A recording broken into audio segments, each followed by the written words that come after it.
kanyang muling pagbabalik, hukom na, tagahatol na, judge na natin. And He will judge us accordingly on how we live, on how we obey, and how to, kung paano natin sinunod, isinabuhay yung kanyang mga salita at utos. Kaya mga minamahal kong kapatid, katulad po ng sinabi ko, araw-araw, ginigising tayo pa ng Diyos. Huwag nating kalimutang magpasalamat. Huwag nating kalimutan na lagi siyang isama sa lahat ng ating gagawin, sa ating magiging desisyon, sa ating mga pipiliin. At huwag nating kalimutan na kaya tayo binibigyan ng chance ng Diyos o ginigising pa para nga ayusin ang dapat ayusin. Itama ang dapat itama at tuluyang baguhin sa buhay natin yung mga dapat baguhin. Mga pamumuhay na mali at hindi naayon sa kanyang kalooban. Amen? Kaya po ba natin iyong gawin? Madaling sabihin, mahirap gawin. Tama.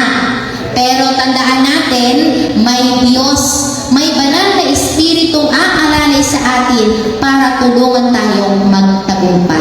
Purihin natin si Kristo, purihin si Jesus.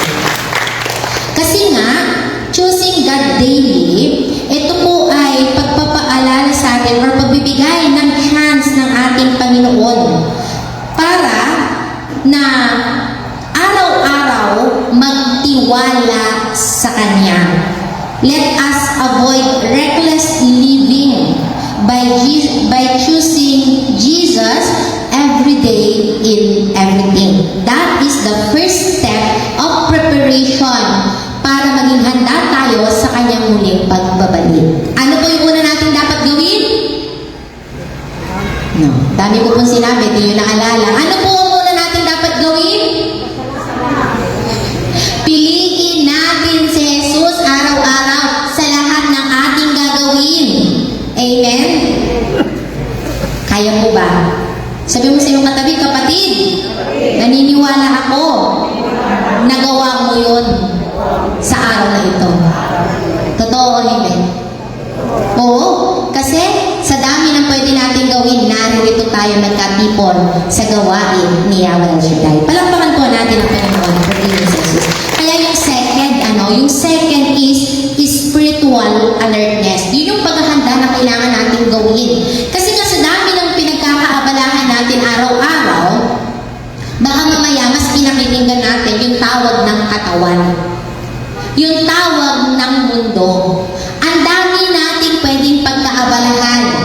Katulad ng sinabi ko, may kanya-kanya tayong ginagawa. Magluluto, magpe-prepare sa mga mahal sa buhay, magwawalis, ang dami. Magtatrabaho, papasok. Marami tayong ginagawa, tama? Tama po ba? Marami tayong pinagkakaabalahan sa buhay na pwedeng maging reason para hindi natin o para makalimutan natin ang pangako sa Diyos at hindi natin piliin si Jesus. Pero yung ikalawa nga na ating paghahanda ay dapat magkaroon tayo ng spiritual alertness. Remember, ang tao ay mamamatay at mamamatay. Sa mundong ito, wala pong immortal. Walang hanggang ngayon buhay pa na nabuhay nung panahon ni Jesus. Tama? Tama po ba? Kasi kung tatanungin ko po, ano po ang pinaka-young at heart sa atin na narito? Yung sabi ng young at heart, once young. Sino po yung pinakamatanda? May nagtanong po. Sino po yung pinakamatandang narito? Anong edad niya? May mga nagtataas. 90 plus? 87. O si tatay po? 81. 81. Tama. Si nanay? 87. 81. 87. Si nanay ang 87. 87. Oh. Wala pong tatalo? Wala bang mas higher age? May 90. Nasa po yung nanay na 90? Wala. Ay, si nanay 90. O, tignan ninyo. 90 na po si nanay. Tama? At yung edad niyang iyan. Diba? Marami na po siyang naranasan, pero pinili niya na kahit na maging busy, kanina po nakita ko si nanay inaalalayan, tama? Inaalalayan para dumalo pa rin sa gawain. Kung tutuusin, may edad na siya. Naalalayan na nga eh. Pero, dahil alam niya na mas mahalaga ang patabain, palaguin yung kanyang espiritu, pinili niya na umattend ng gawain para makinig ng salita ng Diyos. Katulad niya, ganun yung mga ginawa natin.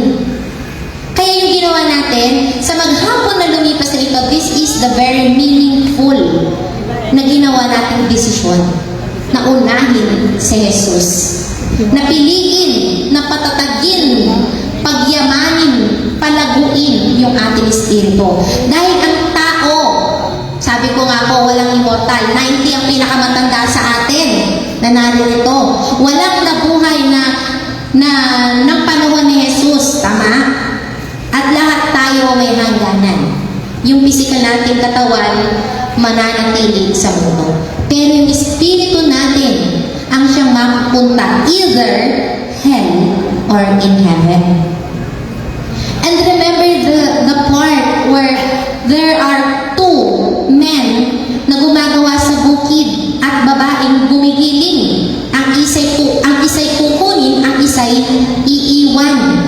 Bakit po ito binanggit sa mabuting balita? Dahil ito po'y paalala highlighting the sudden judgment and separation. That when Jesus comes again as the judge of everyone, His second coming, that will be the day of our judgment and separation. Either one, ang isa'y mapupunta sa langit o isa'y mapupunta sa impyerno. At pag dumating ang panahon na iyon, wala nang mababago pa. Kaya naalala niyo po yung kwento ng mayaman at si Lazaro? Tama? Ang sabi doon, kaya nandiyan yung bangin. Kasi ang mga napariyan ay hindi na pwedeng maparini at ang mga naparini ay hindi na pwedeng mapariyan. Pagdating ng Panginoon in His second coming, doon po tayo mahahatulan. Kung sa naging pamumuhay natin, tayo ba'y karapat dapat i-welcome sa langit o baka dapat tayong itapon sa impyerno? And piliin natin, nasa ating mga kamay. Nasa atin ngayong mga desisyon at pagpili kung tayo ay i-welcome sa langit. Yun ay kung pinipili nga natin na tahakin yung daan patungo sa buhay na walang hanggan. Na kahit nagaano ka-busy ang buhay natin o ang paligid, pero may oras, may lakas tayo na ibigay para kay Jesus. Katulad ngayon. Kaya palakpakan po natin ang ating mga sarili sa pagtugon. At higit sa lahat, palakpakan natin ang Panginoon na nagpahiram ng buhay na taglay-taglay pa rin natin hanggang ngayon. Kaya alam niyo po, mga minamahal kong kapatid, ang kailangan natin is an active faith. When we say active faith, faith with action. Faith without action is dead. At kung patay na yan, wala nang magagawa. But we need is to have an active faith. Ang buhay, may magagawa pa.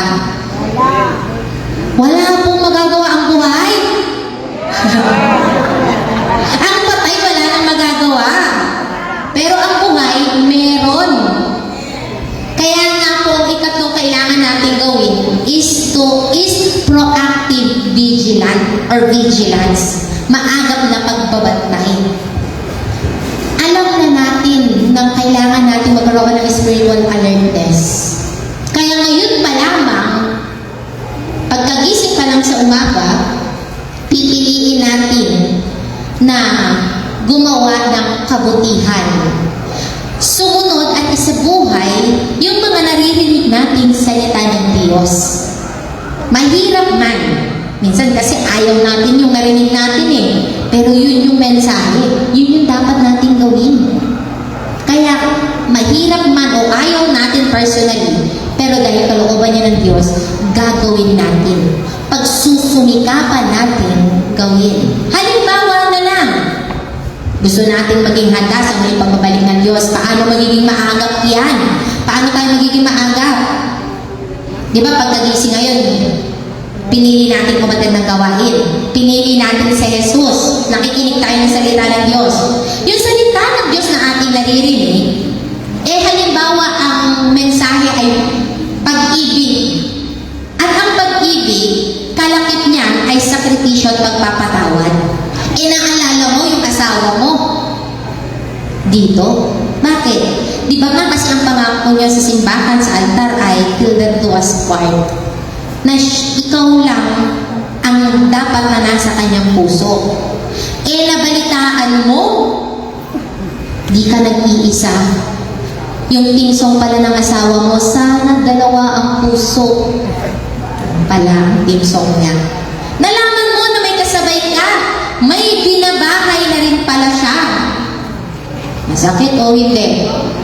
Masakit. Hindi mo matagagap yun kasi may pangako kayo eh.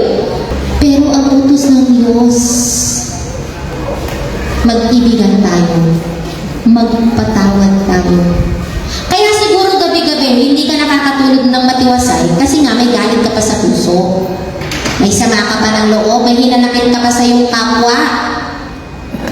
Baka mamaya, nagtatampo ka pa sa kapatid mo na hindi nakapagpahiram sa iyo ng pambayad ng kuryente. Baka hanggang ngayon, yun pa rin. Yung dala-dala mo. Pero ang sabi ng Diyos, mag-ibigan. Hindi man po yan hinihingi, ibigay natin sa kanila. Dahil ginugusto ng Diyos. At alam nyo, pag isinabuhay natin ang kanyang salita, kung dati nahihirapan kang matulog, baka mamaya lumindol na, o kaya naman may nagwawang na sa inyong daan, dumaan sa inyo, hindi ka pa rin agad nagising kasi mahimbing na ang tulog mo. Ibig sabihin, may kapanatagan ka na, may kapayapaan. Bakit ka nagkaroon ng kapayapaan ng kapanatagan? Kasi nga, isinabuhay mo yung salita ng Diyos. Hindi naman yun overnight, yung pagpapatawad, but it is a process and time heals. Huwag nating hayaan na maging marumi yung mga puso natin. Dapat tayong makalaya sa anumang bagay na nagpaparumi sa ating puso. Kung gusto talaga natin maging karapat-dapat pagdating ng Panginoon.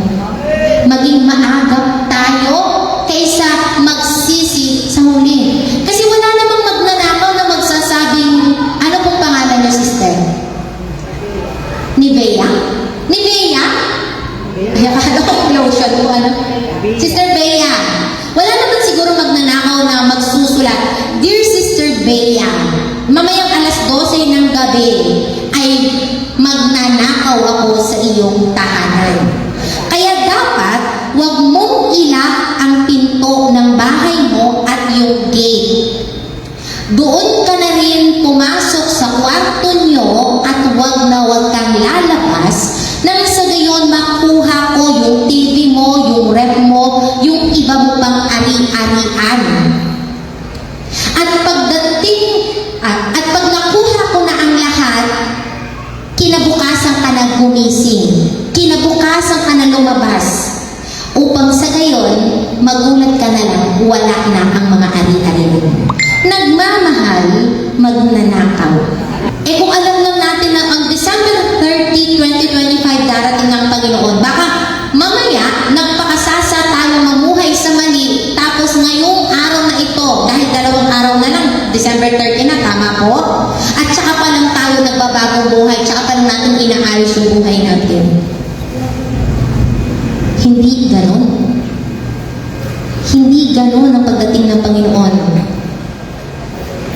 Na alam natin, kaya nga nagkaroon ng movie 2012. Akala nila yun na yung katapusan ng mundo, pero hindi pa rin nangyari. 2025 na. Walang nakakaalam, mga minamahal kong kapatid. Pero tandaan natin, maging maagap tayo.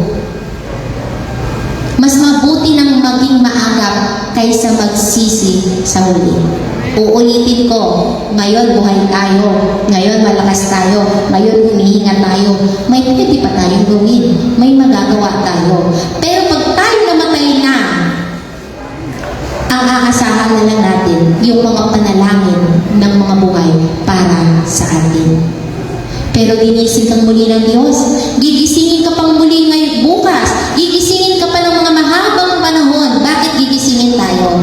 Para hindi tayo magsisi at hindi maging huli ang lahat sa atin na makasama sa kanyang kaharian. Kaya ang tanong, sino pong gustong makasama ng Diyos sa kanyang kaharian? Tayong lahat. Sino pong gusto maiwan? Sige, may options po. Wala. Gusto natin lahat sa langit. Tama? Nasa ating mga kamay. Nasa ating mga desisyon at pagpili kung tuluyan tayong makakasama sa kaharian ng Diyos. Isa lang dapat natin gawin. Tandaan, araw-araw, piliin natin si Jesus sa lahat ng oras, sa lahat ng pagkakataon, sa lahat ng ating gagawin. Ikalawa, lagi natin alalahanin na kung araw-araw na pinipili natin ang Diyos, ito pang ginagawa ko ay papunta sa langit o papunta sa impyerno. Ito bang espiritu ko'y lumalago, tumataba o pumapayat? Magkaroon tayo ng spiritual awareness. And third, be proactive, vigilant. Mas maging maagap tayo kaysa maging huli. Kaya naman, through the Holy Spirit, may we all succeed. Because sabi nga po ng John chapter 14 verse 26 or 15 verse 26, ang patnubay, ang banal na Espiritu ng Diyos, ang siyang magpapaalala, magtuturo, at aalalay sa atin upang masunod natin lahat ng mga itinuro sa atin na salita ng Diyos.